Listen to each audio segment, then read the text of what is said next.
आज हम आपको जिनसे मिलवाएँगे वो डॉक्टर साहब भी हैं और अपनी कमाल की एक्टिंग से आपको एंटरटेन करते हैं, साथ ही मज़ेदार इलाज भी करते हैं। जी हाँ, हमारे साथ इंडिया टीवी पर मौजूद हैं विनीत कुमार सिंह। विनीत बहुत-बहुत स्वागत है आपका। नमस्कार। Thank you, thank you. तो विनीत हमने कमाल का ट्रेलर देखा है ट्रस्ट विद डेस्टिनी का। नाम भी काफ़ी ज़्यादा यूनिक है और आपके जो इमोशंस, एक्सप्रेशंस हैं वो तो मतलब माशाअल्लाह। तो सबसे पहले थैंक यू। जो यूनिक सा टाइटल है उसको लेकर बताएँ कि ये कहानी आपको कैसे ऑफर हुई और टाइटल को लेकर क्या रिएक्शन था? हाँ, नम्रता, ये कहानी आई, मुझे मनीष जी ने अप्रोच किया, मनीष मुंद्रा, जी, जो प्रोड्यूसर हैं। तो उन्होंने बोला कुछ ऐसी कहानी है, क्योंकि उसके पहले मैं आधार साइन कर चुका था दृश्यम में। So he told me few things, then I thought okay, देखते हैं। बट जब मैंने कहानी पढ़ी, it is a big experiment एक एक्टर के जी, लिए, बिकॉज ये मैंने जस्ट मुक्काबाज के बाद पहली फिल्म है जिसके फ्लोर पे गया था मैं शूट के लिए। जी। तो हाँ, तो ये था कि it's completely different from the character which I did in Mukkabaaz. तो आई वाज जस्ट थिंकिंग क्या किया जाए, बिकॉज एक्सपेरिमेंट बड़ा है। आप फिल्म देखेंगे जी, तो वो चीज समझेगी मैं क्या कह रहा हूँ। एक्सपेरिमेंट जी, बहुत बड़ा है, और करियर की एक तरीके से मेरे लिए शुरुआत हुई थी मुक्काबाज के बाद। जी, फिर पेंडेमिक वगैरह की वजह से जो भी डिले हुआ है, तो बट ये एंथोलॉजी है। सो आई थॉट कहानी मुझे अच्छी लग रही है और ये कहानी कही जानी चाहिए। एंड जी, आई जी, थॉट ओके, लेते हैं, रिस्क लेते हैं, करते जी। हैं, मजा आएगा। जी विनीत अगर मैं गलत नहीं हूँ तो जो हम ट्रेलर देख रहे हैं उस हिसाब से इसमें 4 लोगों की कहानी है, जिसमें से हम्म। आपकी जो कहानी है वो जातिवाद जो है उस समस्या को बताती है, अगर मैं गलत नहीं हूँ। तो क्या आपने इन सारी चीज़ों को कभी करीब से देखा है? क्योंकि शायद आप बनारस से बिलॉन्ग करते हैं, तो क्या वहाँ पर आपने इन सारी चीज़ों को देखा है? अपनी पर्सनल लाइफ में क्या इन जातिवाद को आपने होते देखा है? नहीं नम्रता, मैं तो जब भी वक्त मिलता है तो मैं लोगों के बीच में जाता हूँ, उनके बीच में बैठता हूँ, समय बिताता हूँ।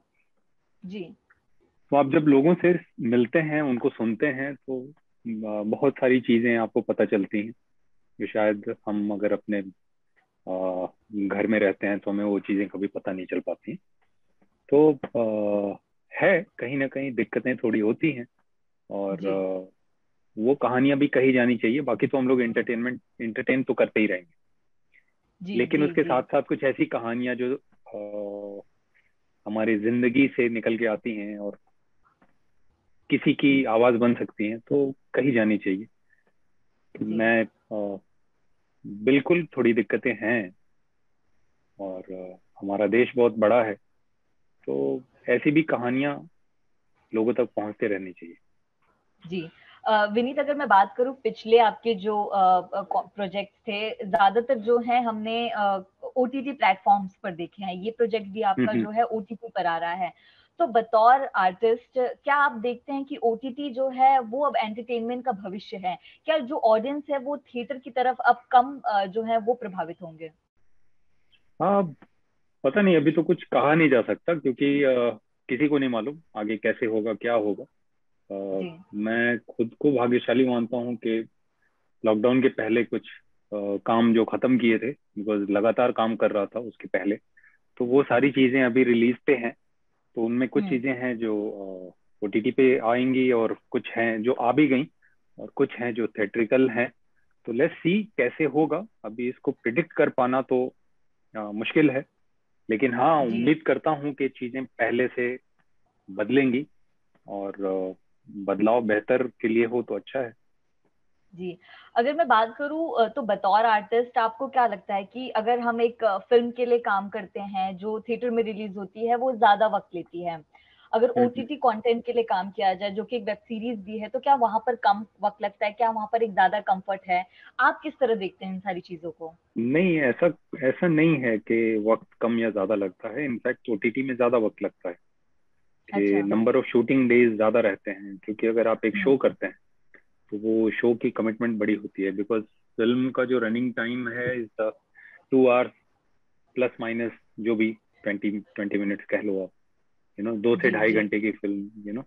तो लेकिन यहाँ पे अगर आप 7 या 8 या 10 एपिसोड का एक शो कर रहे हैं तो उसका रनिंग टाइम ज्यादा होता है, तो वो हम्म। उतना मटेरियल शूट करने में उतना ही वक्त एक्स्ट्रा लगता है।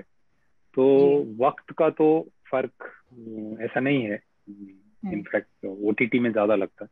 हाँ, अगर आप फिल्म कर रहे हैं तो वही सेम वक्त लगता है, और दोनों के शूट करने के तरीके में कोई फर्क नहीं है। जी। तो मुझे कभी ऐसा नहीं लगा कि मैं फिल्म कर रहा हूँ या शो कर रहा हूँ, ये फर्क कभी मुझे नहीं लगा। जी, जी।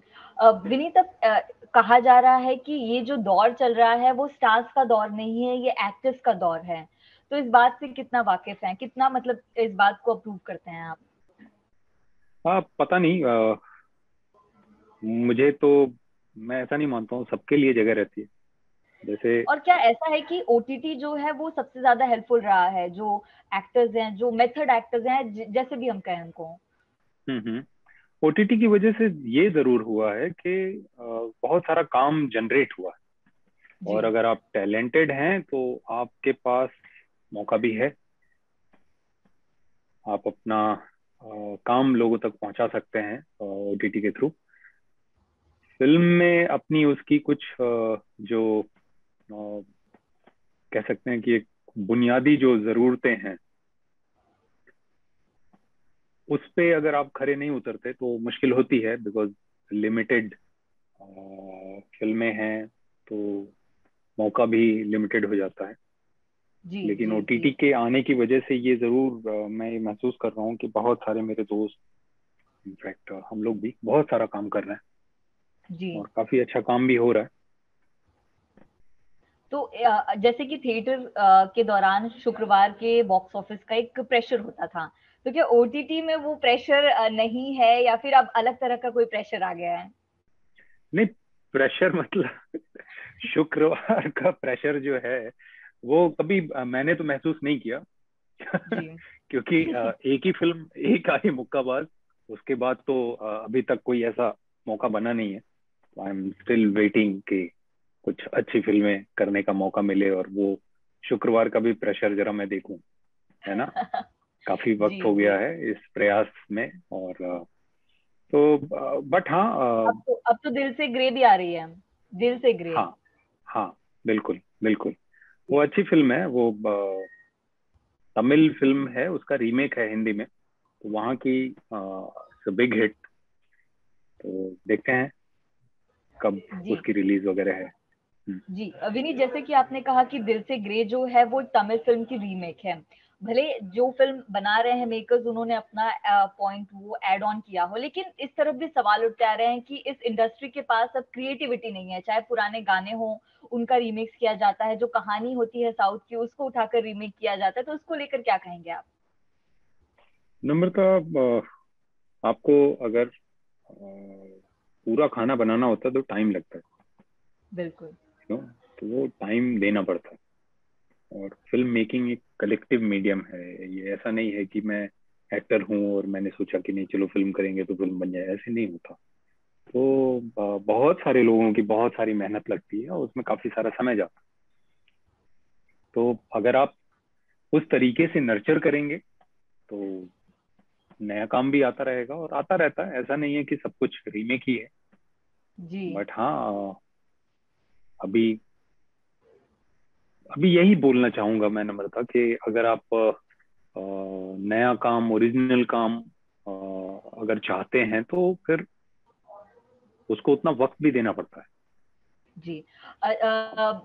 ट्रस्ट विद डेस्टिनी की अगर मैं बात करूँ तो अमित हैं उसमें, जयदीप हैं, आशीष जी हैं। इन सब के साथ क्या कोई आपका सीन है? इन सब के साथ कोई मौका इसमें आपको मिल पाया है काम करने का? आप इनमें से दो लोगों के साथ तो हम लोग, मतलब हम लोगों ने काम किया हुआ है। जी। जयदीप और मैंने वासीपुर में काम किया था, लेकिन हाँ, उसमें भी हम लोगों के सीन साथ में नहीं थे। यहाँ समहाउ कहानी एक दूसरे को क्रॉस करती है कहीं किसी जगह पे। अच्छा। हाँ, ये अलग बात है कि किरदार एक दूसरे को जानते नहीं है, हुँ। लेकिन कहानी पास करती है एक दूसरे के पास से, जैसे हमारी जिंदगी में होता है कि आपकी भी अपनी कोई कहानी चल रही है, मेरी भी अपनी कोई कहानी चल रही है, और हम कहीं किसी जगह पे एक दूसरे को क्रॉस कर रहे हैं, something like that. But scene जैसा जी। नहीं है हमारा। जी। विनीत, एक सवाल ये है मेरा कि डॉक्टर वाले सफर से सीधा एक्टर वाले, दोनों में टर टर जरूर है लेकिन बहुत सारी चीजें अलग अलग हैं। तो उसको लेकर क्या कहेंगे कि ये सफर, इस सफर को आप किस तरह देखते हैं, अपने इस पूरे सफर को? हाँ, इंटरेस्टिंग था काफी। रोलर कोस्टर राइड जैसे रहा है मेरे लिए। बट हाँ, मेडिकल कॉलेज में जाने से पहले आई वाज वेरी क्लियर, मैं तो आना चाहता था, मैं एनएसडी जाना चाहता था। अच्छा। तो हाँ, लेकिन कोई रास्ता समझ नहीं आ रहा था कि मुंबई जाएं कैसे। और फैमिली में सभी लोग पढ़ाई लिखाई में ज्यादा हैं, तो वो एक दबाव था। और मैं रास्ते ढूंढ रहा था कि मैं कहीं से ग्रेजुएट करके मैं एनएसडी के लिए अप्रोच करूं। तो आई जी। Was thinking this route. But मैंने मेडिकल के एग्जाम दिए थे और सिलेक्ट हो गया। तो देन आई थॉट कि ओके, पढ़ाई करके, पढ़ाई किया मैंने, उसके साथ साथ ही मैं भाग भाग के मेडिकल कॉलेज से चला जाता था दिल्ली। और अच्छा। एनएसडी में, हाँ एनएसडी में प्लेस वगैरह हैं तो देखता था, कहीं कोई वर्कशॉप हो रही है तो उसको अटेंड करता था। तो इस तरीके से वक्त चलता रहा। इनफैक्ट मेडिकल कॉलेज से ही मैं ऑडिशन देने आया था यहाँ पे, जिससे जर्नी शुरू हुई थी। एक टैलेंट हंट था। मेरी जी। सिस्टर ने मुझे बताया कि एक टैलेंट हंट है भैया, देखो। मैंने देखा और आई थॉट ओके, व्हाई नॉट। तो ऑडिशन देने आया, मेडिकल कॉलेज से ही आया और सेलेक्ट हुआ। तो ऐसे ही चलता रहा है। हाँ, परिवार का यानी कि तब बहुत ज्यादा सपोर्ट रहा है आपको? मेरी, स्पेशली मेरी छोटी सिस्टर और मेरा छोटा भाई, अच्छा। ये पहली बार जब मुझे एहसास हुआ था कि ये काम एक ऐसा है जो करने में मुझे खुशी मिलती है और नेचुरली होता है मुझसे, तो भी उनसे ही शेयर किया था। और तब से लेके अब तक, आज तक, वो हमेशा इस काम के लिए मुझे सपोर्ट करते आए हैं। जी। विनीत, इनफैक्ट सिस्टर ने तो मेरे साथ मुक्काबाज लिखी भी थी। तो अच्छा। हाँ, तो इन लोगों का कमाल का सपोर्ट है, कमाल का, मतलब सब अनदर काइंड ऑफ स्टोरी। ऐसा तो नहीं कि फैमिली में बाकी भी प्रोफेशनल है लेकिन उनके अंदर भी एंटरटेनमेंट वाला जो टैलेंट है कहीं ना कहीं छुपा है? कोई राइटर है, कोई डायरेक्टर है, कोई एक्टर है? फादर मैथमेटिशियन है, अंकल मेरे स्टैटिस्टिक्स के प्रोफेसर हैं, और सारे ऐसे ही हैं। तो कोई इस फील्ड में नहीं था। हाँ, मेरी मदर जो है, उनको गाने बजाने में बहुत मजा आता, तो जी। शायद वहां से, हाँ शायद वहां से। जी। गाने की बात की आपने, अगर मैं गलत नहीं हूँ तो शायद कुछ गाने आपने भी लिखे हैं। तो लिख हम्म। हाँ। हाँ। तो ये अगर आपने लिखे हैं तो क्या ये हम फिल्मों में भी देख पाएंगे कि सिर्फ अपने लिए और अपने जो चाहने वाले हैं थोड़े उनके लिए आप शेयर करते हैं सिर्फ? पहला गाना मैंने लिखा था, एक फिल्म थी हथियार, 2004 में। अच्छा। हाँ, वाह। तो ऐसे ही कुछ आ जाता है तो उसको लिख देता हूँ। फिर शेयर किया तो अगर अच्छा लग जाता है, मैं ले लो, उसके लिए एफर्ट नहीं लेता बहुत। और अच्छा। हाँ, बस ऐसा कुछ ख्याल रहता है। गाने गाने जैसा भी नहीं, वो रैप में लिखता हूँ मोस्टली। तो अच्छा। वो जो थॉट अंदर रहते हैं वो निकल जाते हैं उसके बहाने। तो इस तरीके से लिखता रहा, कॉलेज में भी लिखता रहा। तो अभी जैसे उसके बाद अगली में लिखा था उसका टाइटल ट्रैक। फिर मुक्काबाज में दो गाने थे। एक तो लिखा था तभी जब एक बार मेरा ब्रेकअप हुआ था, स्ट्रगल के दौर में।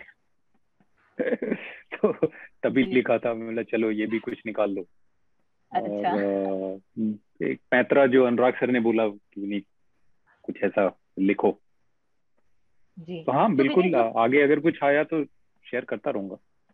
जी, तो विनीत जो पुराने गानों को, जैसे कि हम बात करें 70 या 60 के दशक के गानों की भी, उनका भी अब जो रीमेक्स है वो किया जाता है।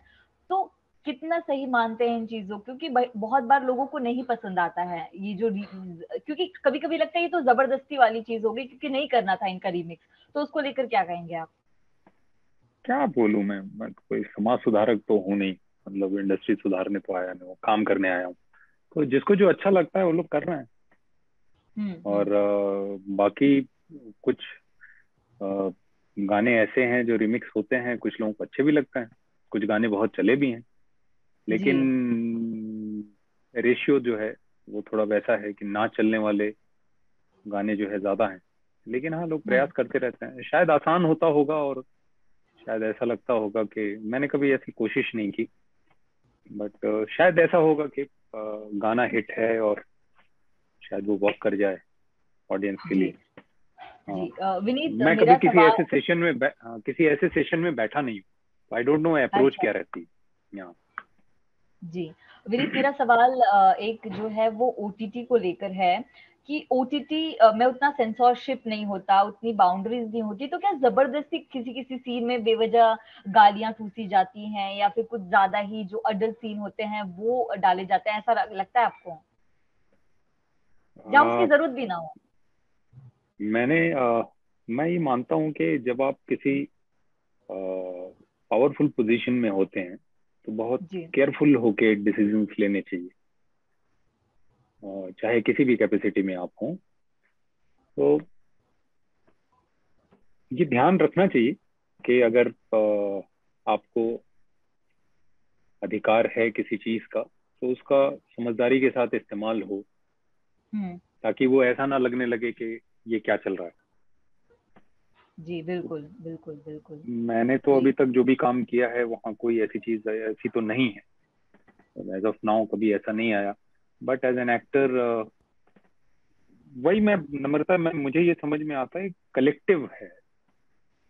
ऐसा नहीं हो सकता कि सिर्फ मेरे चाहने से होगा, यू नो। सभी बिल्कुल। लोग के, डायरेक्टर, प्रोड्यूसर्स, राइटर्स, एक्टर्स, सभी अगर एक डायरेक्शन में सोच रहे हैं तो वो चीज होती है। कई बार आप ना चाहते हुए भी आपको करना पड़ता है, तो ऐसी भी बिल्कुल सिचुएशन बिल्कुल। आती है। बिकॉज मैं तो कलाकार हूँ। अगर एक सिचुएशन ऐसी आएगी कि नहीं ये है, ऐसा है, तो एक हद तक ही आप उस चीज को कह सकते हैं कि जी, मैं बिल्कुल कंफर्टेबल बिल्कुल। नहीं हूँ, या लेकिन अगर कोई एडमेंट ही हो जाए तो क्या करेंगे।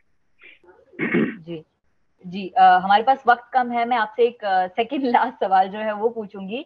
नवाजुद्दीन सिद्दीकी ने ओटीटी को लेकर कमेंट किया है कि ओटीटी अब डंपिंग ग्राउंड बन गया है, यहाँ पर क्वालिटी कम है, क्वांटिटी ज्यादा है, तो इसको लेकर, क्योंकि आपकी भी ओटीटी पर काफी ज्यादा कंटेंट है, तो उसको लेकर एक आपका क्या रिएक्शन है विनीत? हाँ, बहुत ही वाहियात किस्म के काम आते हैं, जी। और बहुत ज्यादा हो गया है। मुझे लगता है कि ये एक बहुत बड़ी अपॉर्चुनिटी है, एक बहुत बड़ा मौका है। और भारत में बहुत सारी कहानियां कही जा सकती हैं, क्योंकि हमारे पास बहुत कुछ है कहने के लिए। अ, बहुत सारी भाषाएं हैं, बहुत सारा कल्चर है, बहुत सारा खाना है, बहुत सारे कपड़े हैं, बहुत कुछ है। बिल्कुल। और बहुत सारी कहानियां हैं, हमारी पॉपुलेशन भी बहुत है। तो कहानियां बहुत कुछ हो सकती हैं, बट जब कम निकल के आती हैं अच्छी कहानियां, तो देख के थोड़ी तकलीफ तो होती है कि क्या हो रहा है। बिल्कुल बिल्कुल। वहीं बाहर ऐसा नहीं है कि बाहर सारा काम ग्रेट ही हो रहा है, ऐसा नहीं है। लेकिन फिर भी हम्म। वो रेशियो उनका अच्छा है कि अच्छे काम जी। की संख्या है, काफी है। हमारे यहाँ वो थोड़ा कम है। मुझे लगता है कि डंपिंग ग्राउंड तो बन ही गया है। जी।